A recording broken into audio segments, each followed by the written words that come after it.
கர்த்தருக்குள் பிரியமான சகோதரனே சகோதரியே, இன்றைய நாளுடைய இறைவார்த்தைக்கு உங்களை அன்புடன் அழைக்கிறேன்.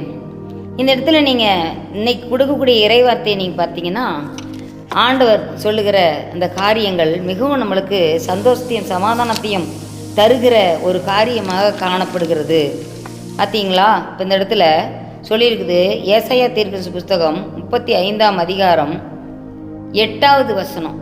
அதைத்தான் நம்ம இன்றைக்கி தியானத்துக்கு கொள்கிறோம். இந்த இறைவார்த்தை ஆண்டவர் நமக்கு ஆசீர்வாதமாக்கி தருவாராக. அங்கே பெரும்பாதையான வழி இருக்கும், அது பரிசுத்த வழி என்னப்படும்.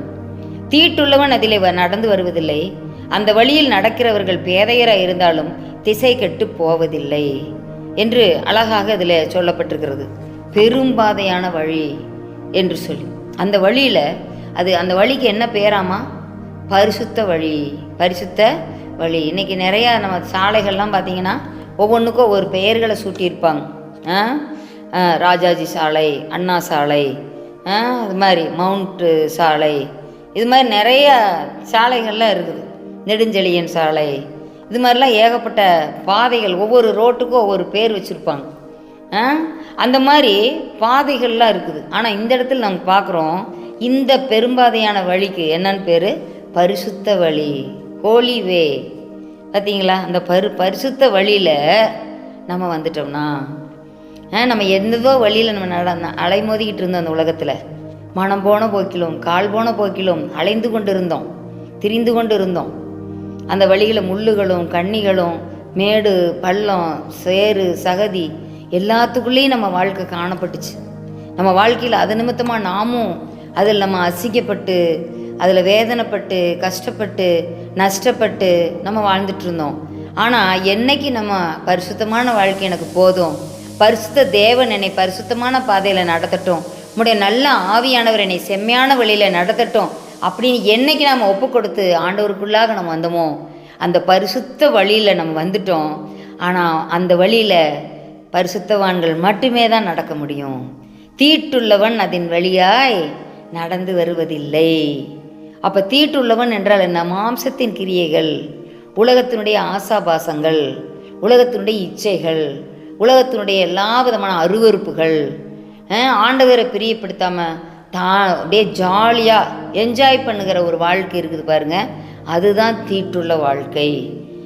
கண்டதையும் பார்க்குறதுனால கண்ணை தீட்டுப்படுத்திடுறோம், காதுகளில் கண்டதையும் கேட்குறதுனால காதை தீட்டுப்படுத்திடுறோம், நம்ம வாயில் நமக்கு இஷ்டமானதையெல்லாம் பேசுறதுனால வாயை தீட்டுப்படுத்திடுறோம், இதயத்தில் பொல்லாத சிந்தனைகளை நம்ம நினைக்கிறதுனால இதயத்தை தீட்டுப்படுத்திடுறோம். அதேபோல் மூளையில் தேவையில்லாத சிந்தனைகள், அருவறுப்பான சிந்தனைகள், அதையெல்லாம் நம்ம சிந்திக்கிறதுனால நம்ம சிந்தனை மண்டலத்தை மூளையே நம்ம என்ன செஞ்சிடுறோம்? தீட்டுப்படுத்திடுறோம். இதெல்லாம் தான் தீட்டு. நம்ம வெளியே நல்லா குளித்து நல்லா ட்ரெஸ் பண்ணி நம்ம வீடு வாசல்லாம் சுத்தமாக வச்சுக்கிட்டு அப்படிலாம் இருக்கிறதெல்லாம் பெரிய சுத்தம் கிடையாது. நம்ம உள்ளத்தில் நம்ம எப்படி இருக்கிறோம் அதை தான் ஆண்டவர் பார்க்குறாரு. வெளிப்புறமான சுத்த அதெல்லாம் எதுவும் இல்லை ஆண்டவருக்கு. அந்த உள்புற பரிசுத்தத்தை தான் ஆண்டவர் ரொம்ப விரும்புகிறார்.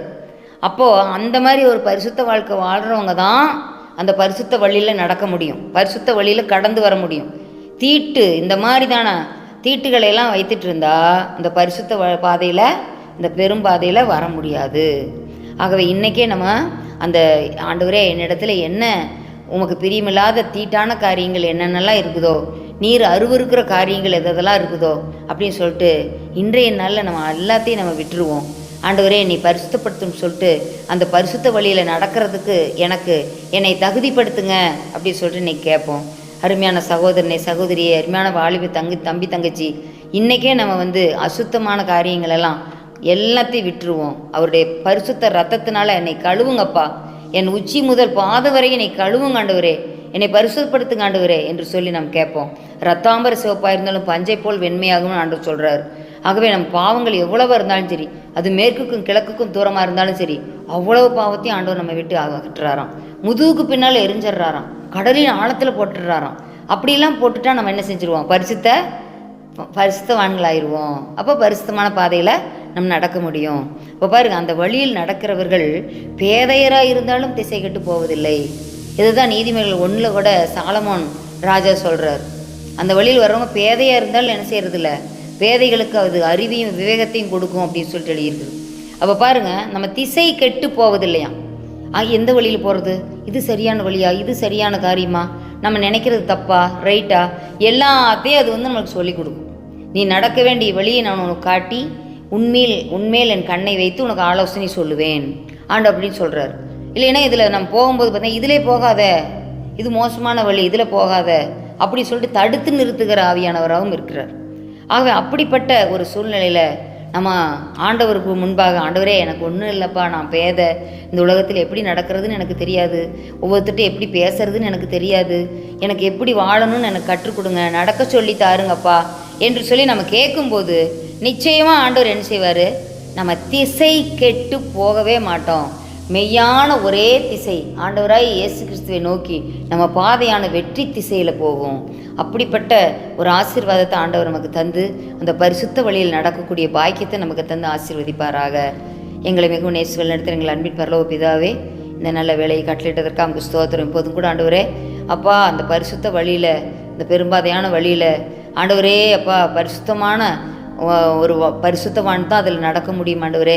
ஆண்டவரே, அந்த வழியை தீட்டுள்ளவன் உருவம் நடக்க முடியாதுன்னு சொல்லியிருக்கிறீங்களே, எங்களிடத்தில் காணப்படுகிற அபாத்திர தன்மைகளாம் எடுத்து போடுங்கப்பா ஆண்டவரே. அப்பா ஸ்தோத்திரம் ஆண்டவரே, நாங்கள் திசை கெட்டு போகாதபடிக்கு எங்களுக்கு நல்ல வழியை காட்டுகிறதற்காக நன்றி. இயேசுவின் மூலம் ஜெபங்களும் ஜீவன நல்ல பிதாவே, ஆமென்.